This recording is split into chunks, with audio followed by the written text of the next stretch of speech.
Hello, I'm Nathan Judo. I'm here with Wolves reporter Mr. Liam Keane. Liam, Wolves 2, Brighton 3. What did you make of that? To be honest, Wolves battled pretty hard, actually. They were a lot more spirited than they have been in recent weeks. I think quality Brighton were superior. Wolves defensively fragile, and unfortunately that's what it came down to in the end. Individual errors, mistakes in defence, all at sea and chaotic, particularly for the winner, for Pascal Gross's winner. And if you're going to do that, you're not going to get points. I felt that Wolves probably deserved something out of the game, and that their own failings let them down.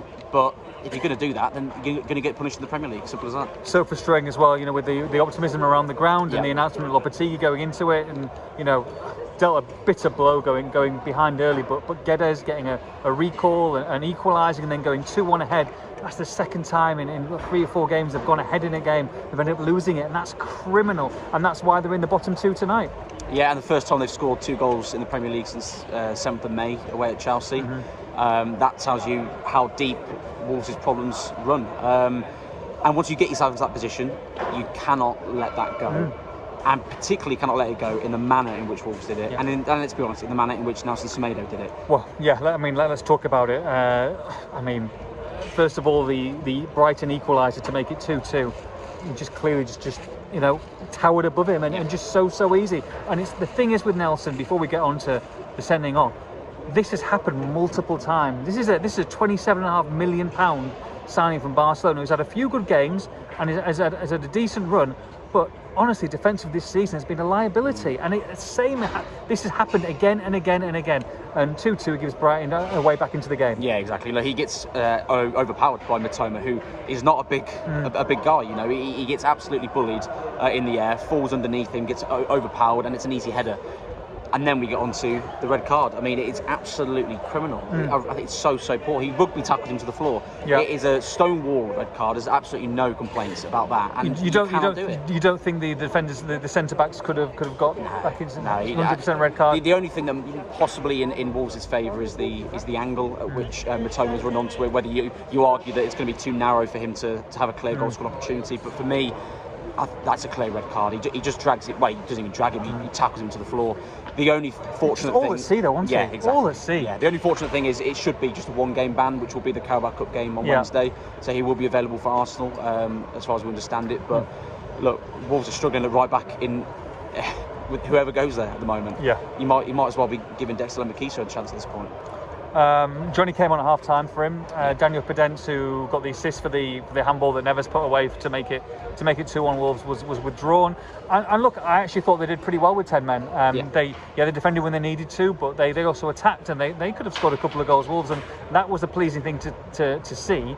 But at the same time, when they go when you lose 3-2, you can't hang on for forever. And was it disappointing when you say an individual error for the third goal, or just that they were just whittled down? The word I would use is chaotic. The defending all over the place. Collins was sat down in the lead up to it. I need to look back at it again to see exactly who was out of position, but Wolves, looking at it on first view, were all over the place defensively, and Gross got a fairly easy finish in the end. I do think Wolves deserved more out of it. I think they deserved a point, but if you're going to defend like that, you are going to lose games, and it's as simple as that.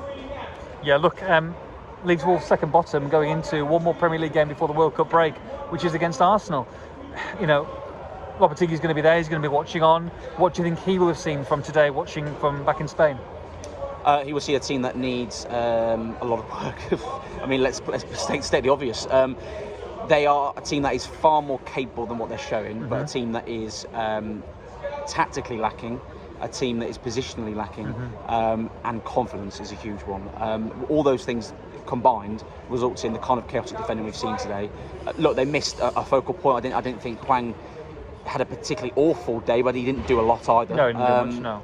Guedes had obviously a very good goal, but had bright sparks, but brighter than we've seen from him certainly. But didn't set the world alight. Adama Traore did okay when he came on, but they need goals, this team, as well as defensively fragile. They don't look like scoring, and of course it was VAR and a penalty that was what got them the second goal today. But once they showed, for that first goal, once they showed a bit of intent, an excellent pass from Boubacar Traore, aggressive, direct running from Guedes, and he scores a really good goal. Why have we not seen more of that? Not just from him, but from more players as well.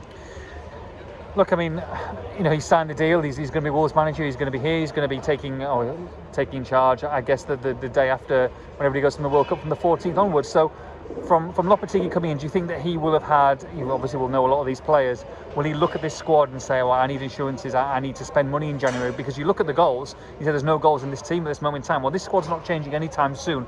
Will you expect to see players coming in January to make sure that Wolves stay in this Premier League? Because at this moment in time, they're not looking like staying in the Premier League.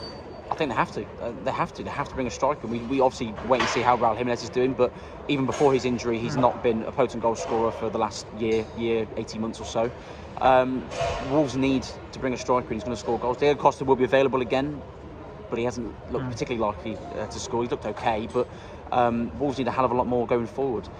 What is fortunate, they'll be counting their blessings, that the World Cup break comes at the time it does, because if Wolves had to continue playing week after week up until January, they could, at this point, could be cut adrift because they cannot score a goal. And they've got 2 today, which it sounds strange saying that, but they've been fortunate really to get the second one. So there's a lot of work to do with this team. Again, Wolves are in a fortunate position in that they brought a manager in, for albeit there's a couple of concerns over his end to his career, but a manager who comes in with a lot of pedigree, and a manager who's now got a big job in his hands to turn it around. And desperately needed, isn't it? They had to get him in. They had to get him in. They couldn't wait any longer, could they? No, it dragged on for 5 weeks, far longer than it should have done already. Steve Davis has done as best he can in very, very trying circumstances with no coaches, virtually no coaches. Him and James Collins, and of course Tony Roberts as goalkeeping coach, doing the job of 5-6 people. And it's been a botched job really, where Wolves are trying to stay afloat when they desperately need a manager in. They've got that done now. Obviously, we've got to wait a little bit for him to actually take the reins, but it was desperately needed, as you say. They needed someone to come in and steady the ship first of all, inject a bit of love and confidence into these players again, and get them playing. And I guess the main thing for Steve Davis as well is to look at this team, look at this squad, and look at what's the priority now, which is survival from the Premier League, let's be honest. So this game against Leeds United on Wednesday, do you rest? Do you try and get them ready for Saturday night against Arsenal and give some of these periphery guys a chance? We saw Conor Ronan come in there today, and is he going to get a chance? People like Joe Hodge, are these players going to play? Because or do you play a full strength side and try and get a win and try and get some confidence back? I think you definitely make some changes, but I think you're careful to the extent. Whether you do bring in some of those young lads, I don't think you bring in 4, 5, 6 of them. I think you bring 1, possibly 2 in. And you give some players an opportunity, definitely, but I don't think you can risk at home again in front of these fans having a Leicester type performance by playing a severely weakened side against a Leeds team that will probably play fairly strong, if I had to guess. A win is a win. If Wolves can get a result, regardless of the competition, it will do wonders for confidence. And I think you have to play a fairly decent side, a side that is good enough to win the game, whilst giving players an opportunity at the same time. Just a shame that we're leaving deflated when so much optimism coming to the ground to start with. And there was optimism after that first half, well, up until the 44th minute, whatever it was. Look, Wolves shows good things today, that it's not all doom and gloom, but you cannot defend the way they did and lose a game, and you have to be a hell of a lot better than that. Wolves 2, Brighton 3. For all the post-match reaction, make sure you log on to expressandStar.com.